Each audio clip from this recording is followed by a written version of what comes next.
பரந்தூரை பொறுத்த வரைக்கும் என்ன சொல்லியிருக்காங்கன்னா, நம்ம வந்து ஸ்டேட் கவர்மெண்ட் என்ன ரெஃபர் பண்ணியிருக்காங்களோ அந்த பிளேஸை தான் சென்ட்ரல் கவர்மெண்ட் டிசைட் பண்ணியிருக்காங்க. இப்போ விஜய் அவர்கள் வந்து அதை பேசுகிறாருன்னா அப்போ அவர் யாரை வந்து கைட் பண்ணணும்? இது ஏடிஎம்கே பீரியட்லையும் இந்த லேண்டை தான் வந்து இது பண்ணியிருக்காங்க, ரெஃபர் பண்ணியிருக்காங்க. டிஎம்கே பீரியட்லையும் அதை இது பண்ணியிருக்காங்க. இப்போ அமைச்சர் பேசினப்போ கூட என்ன சொல்லியிருக்காரு, பரந்தூர் வர்றது தான் வந்து நம்மளோட தமிழ்நாட்டோட வளர்ச்சிக்கு நல்லது அப்படின்ற மாதிரி அவர் பேசியிருக்காரு.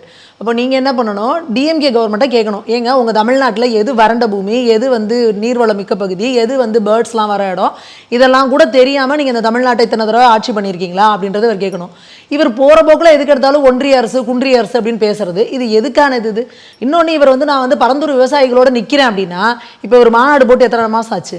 இப்போ இவர் என்ன பண்ணியிருக்கணும், அங்கே பரந்தூரில் எத்தனை மாசமா நடந்துட்டு இருக்கு போராட்டம்? இவர் போய் அவரே சொல்றாரு 900 நாட்களாக நடந்துட்டு இருக்கு.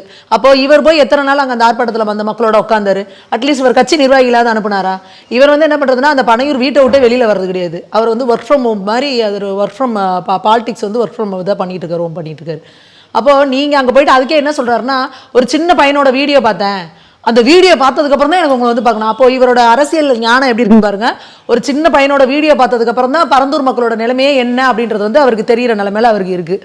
அப்போ அவர் என்ன பண்ண முடியும்? அடுத்தது அவர் ரொம்ப பாதிச்சிருச்சு அப்படின்னு. அப்போ அதுக்கு முன்னாடி பாதிக்கல. அவருக்கு 900 நாளாக அங்கே போராட்டம் நடந்துட்டு இருக்கு, இவருக்கு அப்போ எதுவும் பாதிக்கல. ஒரு பையனோட வீடியோ பார்த்துட்டு இவர் வந்தேங்கிறாரு. அடுத்ததை இவர் என்ன ஆகுறாரு அப்படின்னா, அடுத்த லெவலுக்கு நாங்கள் சொன்ன பாருங்க, அடுத்த ஒரு திமுகவா இவர் வந்து பரிணாமம். அதே மாதிரி அடுத்த திமுக தலைவர் மாதிரி துண்டு சீட்டை வச்சு தான் படிச்சுட்டு இருக்காரு. எங்க கட்சியோட கொள்கை என்னன்னா அப்படின்னு அதே துண்டு சீட்டை பார்த்து படிச்சுட்டு இருக்காரு.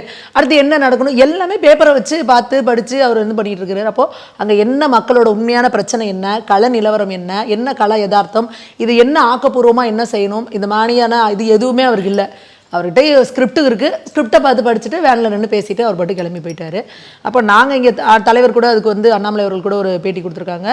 எதையும் போகிற போக்கில் இது தப்பு, இது சரி, இது வேண்டாம் அப்படின்னு சொல்கிறதுக்கு நீங்கள் வந்து நிறைய பேர் இருக்காங்க. நீங்கள் ஆக்கப்பூர்வமாக இது பரந்தூர் வேண்டாம்னா வேறு எங்கே வச்சா கரெக்டாக இருக்கும், எது சரியாக இருக்கும் அப்படின்னு ஆக்கப்பூர்வமாக நீங்கள் உங்களை நம்பி ஒரு பெரிய இளைஞர் படை உங்கள் பின்னாடி இருக்குது. அப்போ நீங்கள் அவங்க ஆக்கப்பூர்வமாக அதுக்கு பதில் சொல்லணும்ல.